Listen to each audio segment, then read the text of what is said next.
dear student, myself Vital Goswami from Ma Ashapura Vidya Sankull.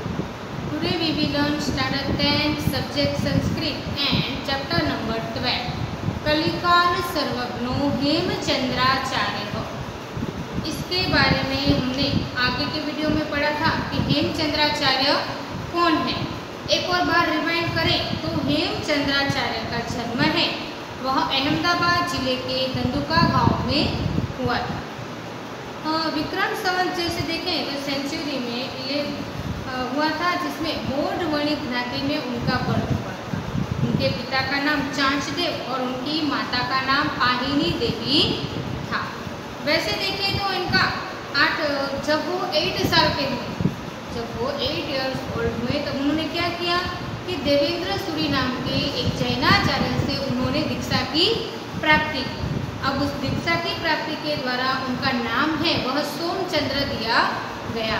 हमें short note के अंदर हेमचंद्राचार्य के बारे में पूछा जाता है तो हम क्या लिखेंगे, तो यह लिखेंगे इनके बारे में वो कौन थे, उनका पूरा नाम क्या था, उनका बर्थ कहाँ हुआ था, उन्होंने किससे दीक्षा प्राप्त की, उन्होंने किन किन ग्रंथों की रचना की, वह सब उस शॉर्ट नोट में हेमचंद्राचार्य में आएगा।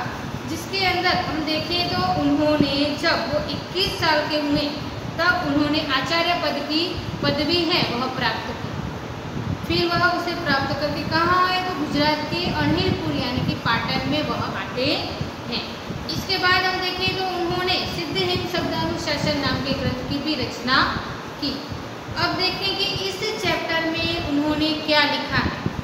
इसका पहला पैराग्राफ आपको रिवाइंड कराऊं तो पहले पैराग्राफ में क्या था कि विक्रमादित्य हैं वह उनकी 12वीं सदी में सिद्धराज जैसी हैं वह मालव प्रदेश में क्या प्राप्त करते हैं तो विजय प्राप्त करते हैं। उन विजय के दौरान जैसी हैं वह यशोवर्मों का जितना भी पूरा का पूरा जितना भी जो धन वैभव है वह सब लूट के अनिलपुर यानी कि पाटन में वह आ जाता है। फिर क्या होता है कि उस सारे धन वैभव में उन्हें एक ग्रंथ भी मिलते हैं, बहुत सारे ग्रंथ भी मिलते हैं। उन ग्रंथों को देख के उसने भोज राजा का सरस्वती कंठाभरण नाम का ग्रंथ भी उन्हें मिलता है। 1 सेंटेंस क्वेश्चन में 1 मार्क क्वेश्चन में बोर्ड की एग्जाम में यह क्वेश्चन पूछा जाता है कि राजा भोज का कौन सा जो ग्रंथ है वह भोज व्याकरण से प्रख्यात है, तो आंसर में हम लिखेंगे सरस्वती कंठाभरण नाम का जो ग्रंथ है वह राजा भोज का है।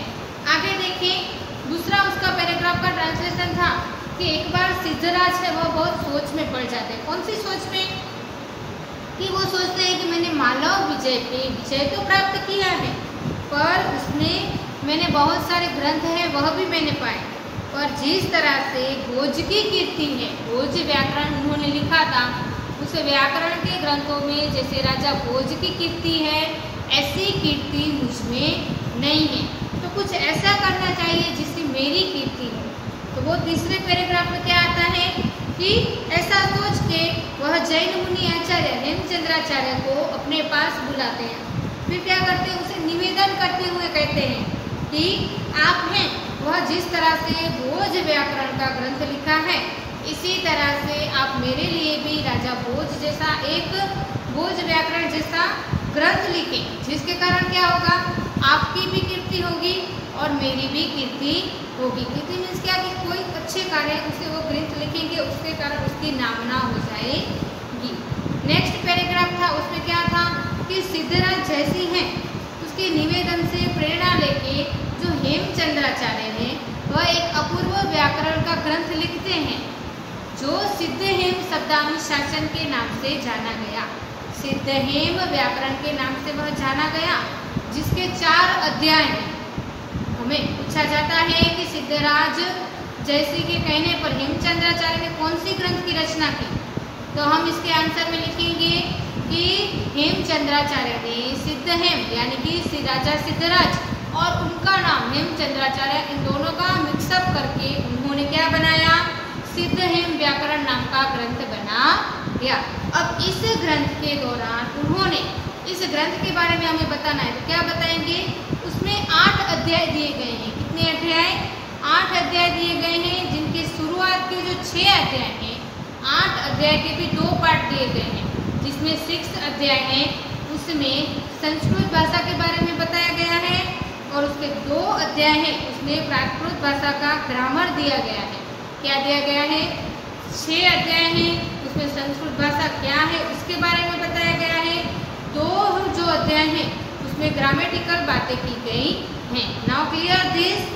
अब आगे हम देखें तो पेज नंबर 54 में आज हम नया पैराग्राफ करेंगे। हेमचंद्राचार्य लक्ष्य श्लोक परिमितं साहित्यं विरचितम् अस्ति।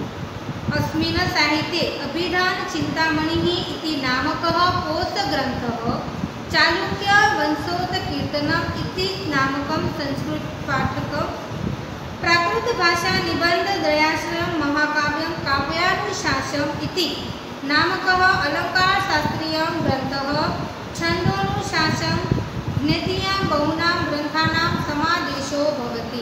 अब मैंने आपको पहले ही बताया था कि 3 ग्रंथ उन्होंने और भी लिखे हैं, काव्यानुशासन, शब्दानुशासन और छंदोनुशासन। तो यहाँ पे क्या है, हेमचंद्राचार्य ने 1 लाख श्लोक का साहित्य रचा हुआ है, जिसमें इस सारे साहित्य को अभिधान चिंतामणि नाम का शब्दकोश, चालुक्य वंशोत्कीर्तन नाम का संस्कृत जो प्राकृत भाषा में लिखा हुआ है, और जिसके एक श्लोक में, अब प्राकृत भाषा क्या है तो जिसके किस तरह से हम उसे पहचानेंगे। प्राकृत भाषा में ऐसा होता है, एक बाजू है एक बुक में, जिस तरह से ये हमारी बुक है, इसमें अगर हम 2 पार्ट लगाएं, एक पार्ट में क्या आता है, ग्रामेटिकल जो बातें होती हैं वो आती हैं, और दूसरी भाषा में, संस्कृत भाषा में सब लिखा होता है। जिसे कि हम भी चैप्टर करते हैं तो क्या करते हैं, पहले पैराग्राफ में से जो हार्ड ग्लोसरी है वहाँ निकाल के उसका जो ट्रांसलेशन है वो इजी कर लेते हैं। ऐसे ही हेमचंद्राचार्य ने अपने यह जो अभिधान चिंतामणि जैसे उन्होंने लिखा है क्या कि यह उनका जो प्राकृत भाषा में लिखा हुआ है उसमें उन्होंने 1 लाख श्लोक का साहित्य लिखा है, जिसमें अभिधान चिंतामणि नाम का शब्दकोश, चालुक्य वंशोत्कीर्ति नाम का संस्कृत भाषा में लिखा हुआ प्राकृत महाकाव्य।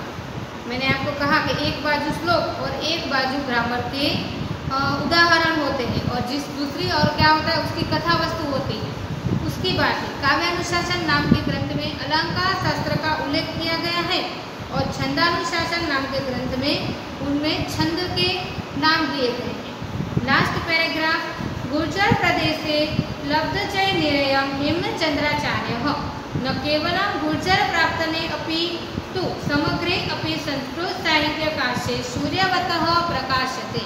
अब यहाँ पे गुजरात प्रदेश में जन्मे हुए हेमचंद्राचार्य हैं, सिर्फ वह गुजरात में ही फेमस नहीं है, परंतु संपूर्ण संस्कृत साहित्य के वह आकाश में वह जिस तरह से सनशाइन करता है, इसी तरह से उनकी नामना भी सूर्य के माफक और सारे ही दिन शाइन करती रहती है।